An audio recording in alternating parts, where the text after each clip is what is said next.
Hey everyone, welcome back to another video. Today I've curated 3 new research papers in deep learning to share with you guys. So without further ado, let's get started. The first interesting paper is called Meta Transformer, which is a unified framework for multimodal learning. So I read through this paper and it proposes an interesting unified framework for multimodal learning by transforming different modalities into a shared embedding space. So all these modalities can be embedded by a single embedding space, which has never been done before. Typically, we only have like audio with image and video, right? But this model is capable of handling everything here, all the modalities. And the impact of this is that this could significantly simplify and advance multimodal systems by removing the need for separate models for each modality, right? We used to have like these sort of expert models that are capable of handling like maybe 2 or 3 of these modalities, but this model can handle all of them.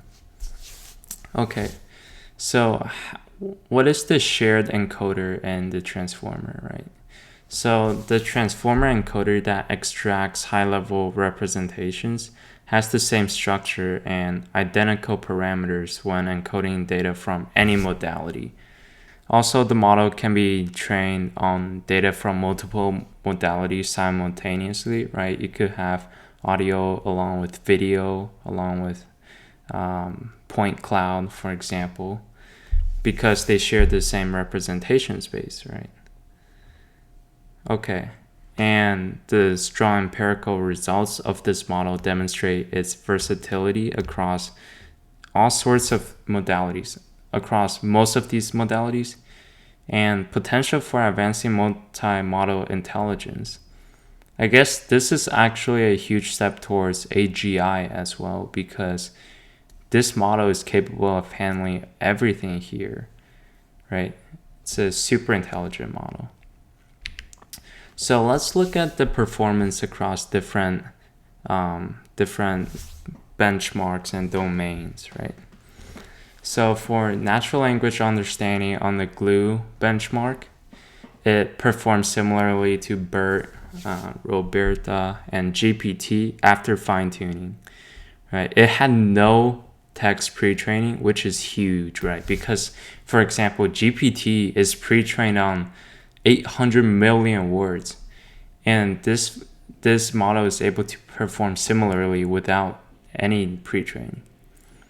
So what about image classification on ImageNet dataset, right? It's basically a huge dataset, ImageNet. It has like 1 million images, I think.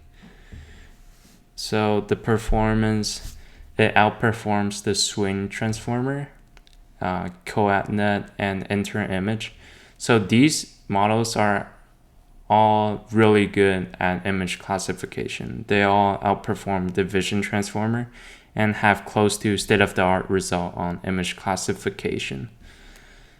Swing transformer is built on top of Vision transformer and basically corrects everything, corrects all the flaws of the Vision transformer. And yeah, so it's capable of outperforming all 3 of these models, which is really huge, right? Considering the fact that it's capable of handling a lot of other modalities at the same time.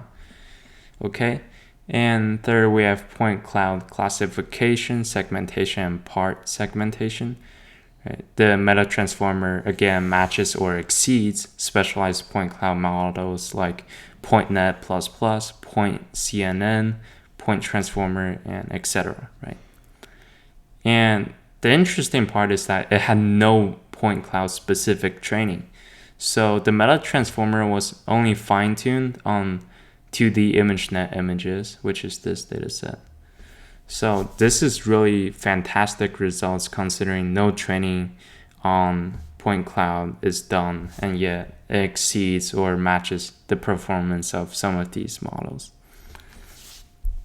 And furthermore, on audio classification on speech commands dataset, the meta transformer is on par with state-of-the-art audio transformers like AST and SSAST. And again, it had no audio-specific training, right? So it just shows how powerful this model is. And for tasks like time series forecasting, graph representation learning, and tabular data analysis, Meta Transformer again shows very competitive results to the best performing models as well. So this model is an absolute beast, all right? It's able to handle all of these modalities and still be extremely competitive with the benchmarks and downstream tasks we're dealing with here. Okay, so moving on to the next paper. This paper is called Improving Multimodal Datasets with Image Captioning. So I noticed a trend in recent research papers, right? They're all so focused on multimodal datasets and multimodal development overall, right? So I guess if you're doing research, this could be a very big area to get into right now. Everyone's doing research on multimodal stuff. Okay, so what is this paper about? The papers show that fine-tuning image captioning models like Blip or Blip2, for example, on COCO dataset actually hurts the utility of generated captions for training clip. So models optimized for the decider metric, which I did a video on. It's basically a metric for measuring how well the image caption is, right? Relative to the ground truth. Okay, and so basically models optimized for the decider metric produce less diverse captions, and this suggests metrics like decider may not reliably indicate caption quality for multimodal learning, right? So decider metric is really just used for current supervised state-of-the-art image captioning models like mplug or mplug2, for example, right? It's not really a good metric for measuring the performance of multimodal models like Blip2, Yarva, Yarva, a lot of these multimodal models. So this highlights the need to identify better metrics tied to end-to-end task performance. So there was actually another paper I read called LVLM Hub, I believe. And it came to the same conclusion that the decider metric is terribly flawed when measuring performance for multimodal learning.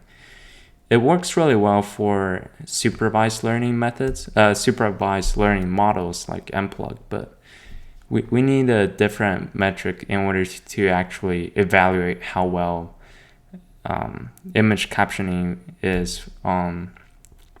We need another metric to actually evaluate multimodal models on image captioning. So this was the paper I was talking about, LVLM eHub. This was a paper I read a while ago, but it basically compares the performance of different multimodal models like Mini GPT-4, mplug-out, Java, Blip2, right? Across different domains, they had a custom data set and training competitive arena for evaluating these. But it gets interesting because their end results show that all of these multimodal models actually underperformed significantly for image captioning. Although I personally tried a lot of these multimodals and multimodal models, that's a mouthful, and they actually perform much better than state-of-the-art models for image captioning, state-of-the-art supervised models for image captioning, I think. For example, mplug. It outperforms mplug by quite a bit, in my opinion. So let's see, where is image captioning?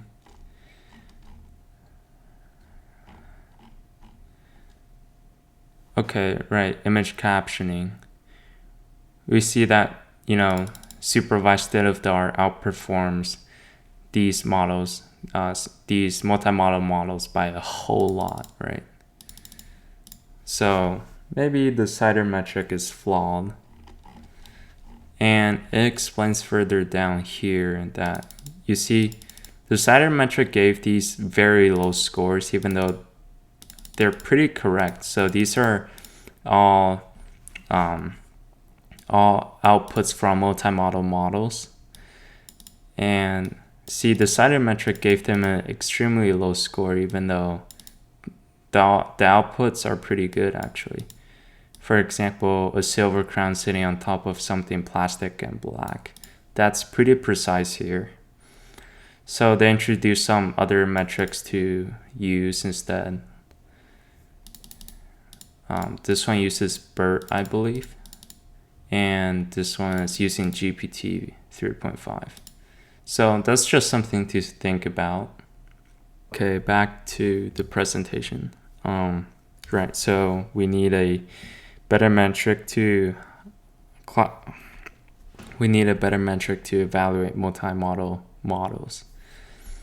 So another interesting find that the authors suggested is that combining signals from raw and synthetic captions gives better clip performance than using either alone. So what are then synthetic data, right? Synthetic captions. It's basically captions generated for images using pre-trained image captioning models like Blip. So basically giving an image to Blip, let it generate a caption for you, and you do that for a bunch of images, then you end up with a huge data set, right?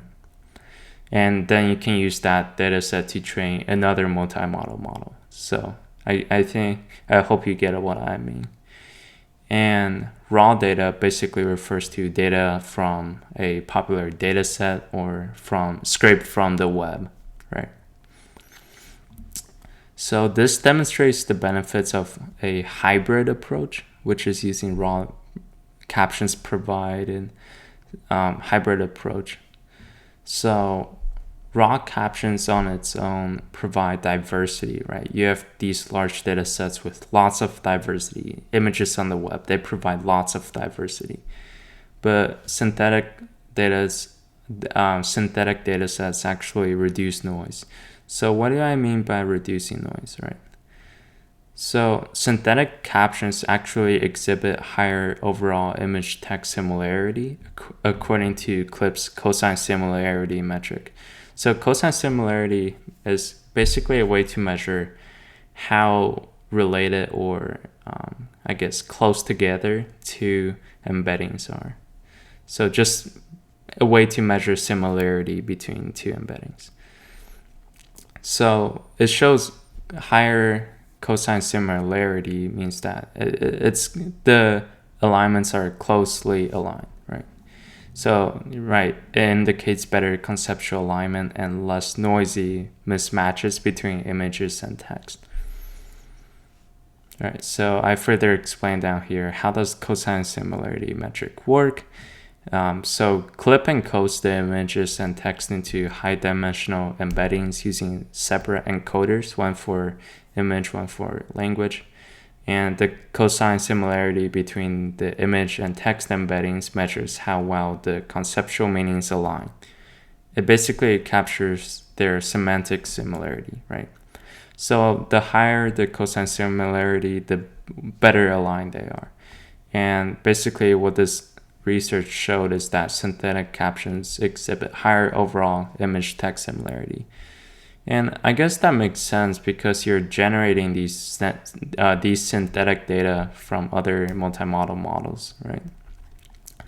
And they perform relatively the same or similar, I guess. And furthermore, they show that it's better to generate synthetic captions for poor image caption pairs script from the web than to just filter out those poor image caption pairs. So instead of just filtering out this terrible caption, for example, it just says hair oil, right? Instead of just scrapping this from the data set, you could just use a multimodal model to generate a synthetic caption for this image instead of just removing it, right? Now you still keep the image with a synthetic caption now, right? So, just to visualize, right? Blip, see, oops, let me go back. See, Blip actually performs really well on this image, much better than the raw caption here. Blip 2 also performs relatively well. Blip 2 is better than Blip, by the way, so yeah. Okay, I hope that makes sense. And the next paper is called Challenges and Applications of Large Language Models. For this one, it's better for me to actually just show you the paper because it's huge. Let me show you what I mean. Alright guys, so this is the paper I was talking about. It's 72 pages, but it's really just 50 pages because they have like 700 citations at the end. It's crazy. They actually spent so much time writing this research paper. But basically, it's about challenges and applications of large language models. And, they have these challenges, applications that we're currently using it for, like robotics, social sciences, synthetic data generation, like we talked about, right? Interesting. And medicine, law, creative work, chatbots, right? Everything here. And I think this is a very good read, especially if you're going into research for large language models or even multimodal development, right? If you want to go into multimodal development, it's really important to understand both vision and language. So you have to understand large language models to some extent as well. And this is a very good starting point because you get to see all the challenges that different models are facing, and also you could look into some of the applications to get inspired by some of these works, right? And they've related work and conclusion, right? So this is a very interesting paper. I suggest that you could read through. It's only 50 pages, so read through it like a book, I guess. It's sort of long. You can take some notes. It has a lot of things. I'll be reading through this paper myself because I think I can learn a lot here, right? It talks about the usage of classic computer science algorithms like meet in the middle, right? Just a bunch of useful information, all condensed together in this one paper, so you don't have to read hundreds of other large language model papers. Okay. So yeah, that's really it for this video. I hope you found this to be helpful, and if you have any questions or suggestions, please leave them down in the comment section below, and I will try to respond as soon as possible, okay? And yeah, that's it for this video. Thank you guys for watching, and hopefully I will see you guys next time. All right, ciao.